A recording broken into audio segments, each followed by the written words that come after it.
안녕하십니까 애청자 여러분, 놀라운 부동산 놀부입니다.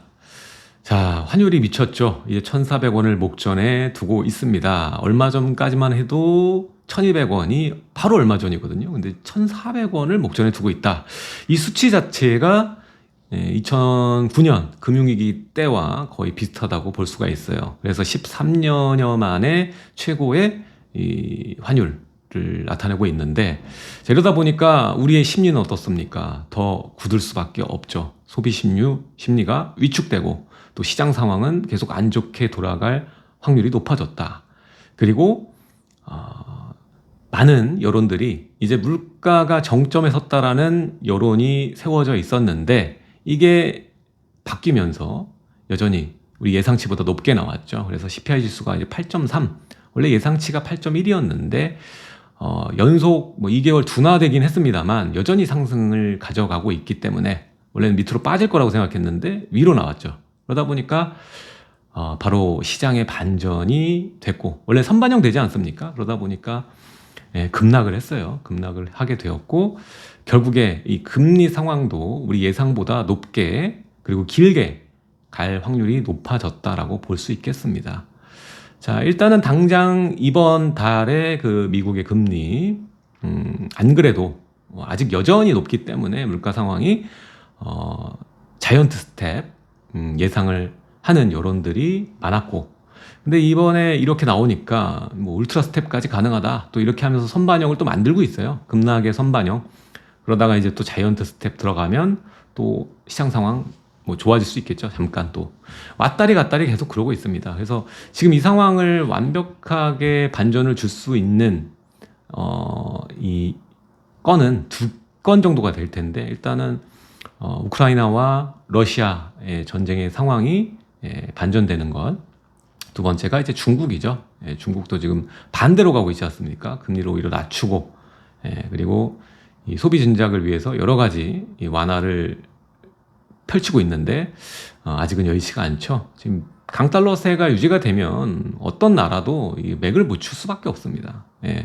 잘 될 수가 없거든요. 그래서 이 상황이 언제까지 지속되느냐가 제일 중요한 것 같고, 오늘 얘기는 결국 부동산이 중요한 게 아니라 이게 제일 중요합니다. 지금 상황에서는 이 금리 사이클이 언제 끝이 날까. 지금 금리가 계속 올라가고 있으니까 이 상승 사이클이 언제 정점을 찍고 밑으로 내려올 것인가, 이게 중요한 것이고, 이게 중요한 게 과거 사례도 우리가 보면 알겠지만 계속 금리를 높인다고 해서 이게 능사가 아니거든요.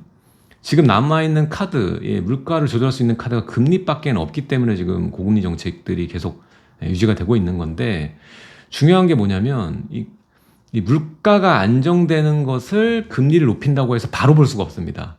일정 수준의 금리를 유지하면서 안정을 기다려줘야 되거든요. 물가 안정을. 근데 지금 연준에서는 당장 떨어지는 걸 보기 위해서 계속 금리를 높여서 가지 않습니까? 이렇게 되면은 결국 부작용이 나올 수밖에 없어요. 이후에. 그렇게 되면 물가도 올라가고 소비 심리는 위축되면서 경제가 망가지는 스태그플레이션, 그리고 그 이후 상황에는 또 복구하려고 또 돈을 풀면서 가다 보면 디플레이션 상황으로 또 갈 수밖에 없는 것이거든요. 그래서 지금 상황이 사실 좋지 않죠. 그래서 지금 부동산보다는 이 상황이 어떻게 될 것인가가 우리가 집중해 봐야 될 부분이고, 우리가 어떻게 할 수 있는 부분이 아니지 않습니까? 그 전에는 우리가 각자 도생을 해야 되는 것이고, 또 더불어서 이렇게 생각할 수 있어요. 금리가 계속 올라가다 보니까 부동산은 어떻습니까? 부동산도 당연히 이 금리가 올라가게 되면 처음 취득도 부담이 되면서 심리가 위축되지만, 이 보유하는 데 있어서도 보유 자금이 틀어지는 거죠. 그러면서 심리 자체가 매도 쪽으로 기우는 상황이 이제 시간이 갈수록 늘어나게 될 것입니다. 과거에서도 그런 모습들이 나왔었죠.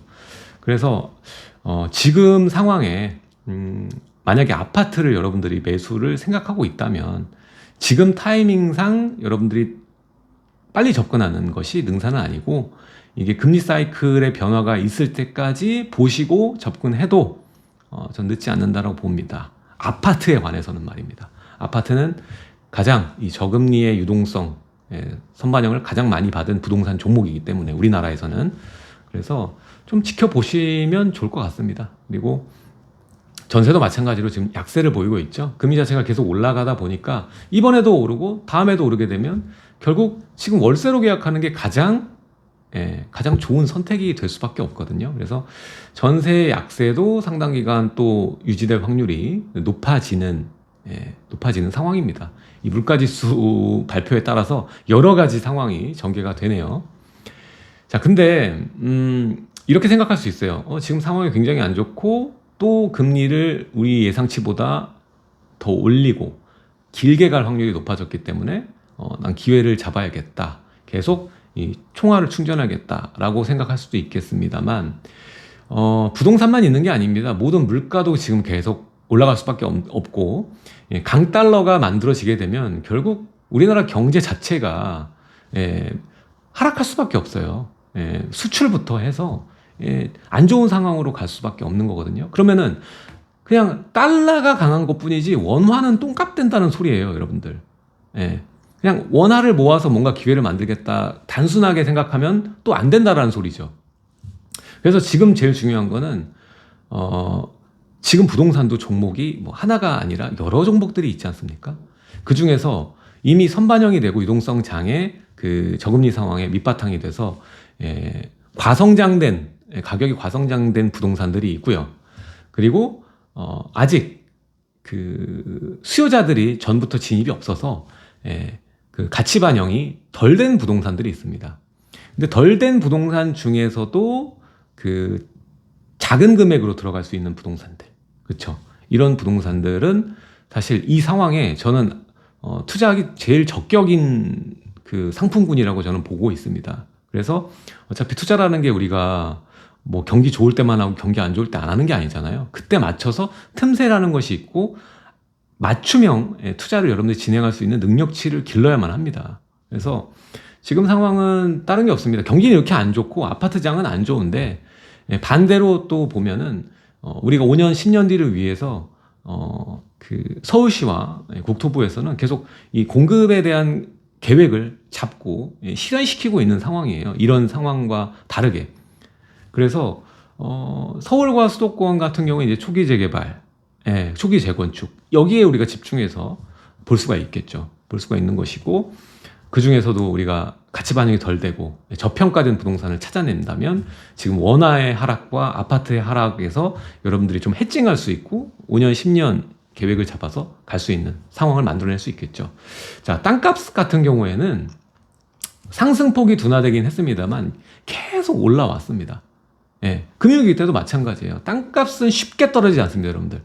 땅값은 쉽게 떨어지지 않아요. 그래서 우리가 뭐 토지 투자를 하면 뭐 잘하시면 좋겠지만 사실 어렵잖아요. 어렵고 또 그 환금성에 대한 문제점도 있기 때문에 또 서울은 나대지가 없지 않습니까? 그래서 정말 집은 땅을 산다는 마음가짐으로 저평가된 지역을 잘 찾는 그 눈이 필요하다는 겁니다. 지금 상황에선 이 모든 위기들을 좀 타개할 수 있는 재테크 수단은 여러분들 쉬지 않을 거라면 말이죠. 물론 이게 어렵다면 여러분들이 원화 모으셨다가 한 번에 뭐 내년이든 사이클 변화가 있던 뭐 여러 가지 완화책이 나오던 해서 여러분들 사셔도 되겠지만 지금 상황에 15억 대출이 풀린다고 해서 부동산 시장이 급반전 되기는 어렵습니다. 사람은 누구나 100억 가진 분도 1억 가진 분도 싸게 사길 원하죠. 그래서 지금 뭐 15억 대출 풀린다고 해서 바로 시장 급반전에 뭐 거래가 막 이루어지고 이러긴 어려운 상황이라는 겁니다. 결국에는 우리는 미국을 쳐다볼 수밖에 없어요. 미국이 이 금리 인상 사이클을 언제 정점을 찍는 것인가. 이제 다 온 것 같긴 한데 이번에도 다 온 것 같다라는 여론이 되면서 다시 미국장하고 우리나라장 짧게 급반등 하다가 또 주저앉은 거잖아요. 또 이런 일이 계속 이어질 수 있다. 얼마든 이어질 수 있다. 우리가 이렇게 볼 수가 있겠죠. 그래서 우리는 좀 더 지켜봐야 된다. 아파트로 접근할 때는. 지금 타이밍은 사실 접근하기 리스크가 있다. 뭐 이렇게 판단할 수 있겠죠. 그래서 뭐 정리를 해보자면 지금 SOS죠. 각자 도생. 지금 환율 자체가 이 상태로 계속 지나가게 되면 우리나라 금리를 빨리 올릴 수밖에 없어요. 지금 환율이 이렇게 벌어지고 또 수출에도 악영향을 끼치는 상황이 만들어지면은 굉장히 어려워질 수 있거든요. 장기간 경기 침체가 올 수도 있는 것이고, 그래서 앞으로 시장 상황 잘 보면서 우리가 접근하면 좋겠습니다. 정리하자면 아파트는 지금 적기가 아니다. 원화도 망가지고 있는 상황이지만 여러분들이 충분히 이 기회를 살릴 수도 있다.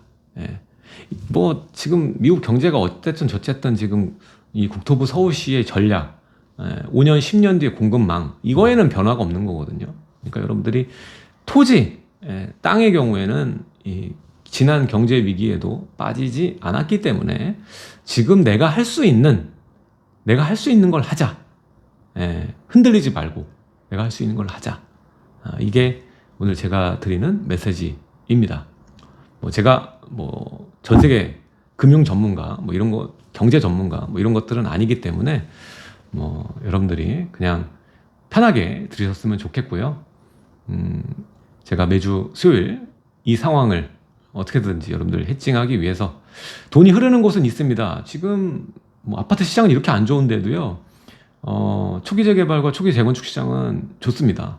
상황이 좋고 특히 재건축도 갭이 많이 들어가지 않습니까? 근데 초기 재개발의 경우에는 당장 10월 달에 모아타운 그리고 공모 신속통합도 공모가 10월 달에 마감이잖아요. 지금 여기는 불장이에요. 달라요. 다른 세상입니다. 지금 키워드는 딱 두 개예요. 소액 소액 투자 그리고 이런 정비사업 관련지 이게 서울에서는 가장 인기고요. 그리고 다른 트랙으로 보자면 지방 아파트 여전히 지금 괜찮은 지역들이 있습니다. 이 두 개만 보시면 될 것 같아요. 그래도 투자가 움직이고 있구나. 투자의 돈은 마르지 않습니다, 여러분들. 내가 모를 뿐입니다. 그걸 알려고 노력을 하시면 또 다른 시장이 다른 세계가 보이시고 여러분들 자산 성장에 큰 도움이 될 거라고 믿어 의심치 않습니다. 자, 지금까지 놀라운 부동산 놀부였고요. 다음에도 이렇게 간단하고 단순한 이야기들 함께 나눠보도록 하겠습니다. 자, 강의 참석하실 분들은 하단에 고정 댓글, 제가 남긴 댓글 누르시고 참여 신청하시면 되고요. 제가 저평가된 지역들 25개국 중 찾아가지고 콕콕 얘기를 해드리고 있으니까 꼭 참석하시면 좋을 것 같습니다. 감사합니다.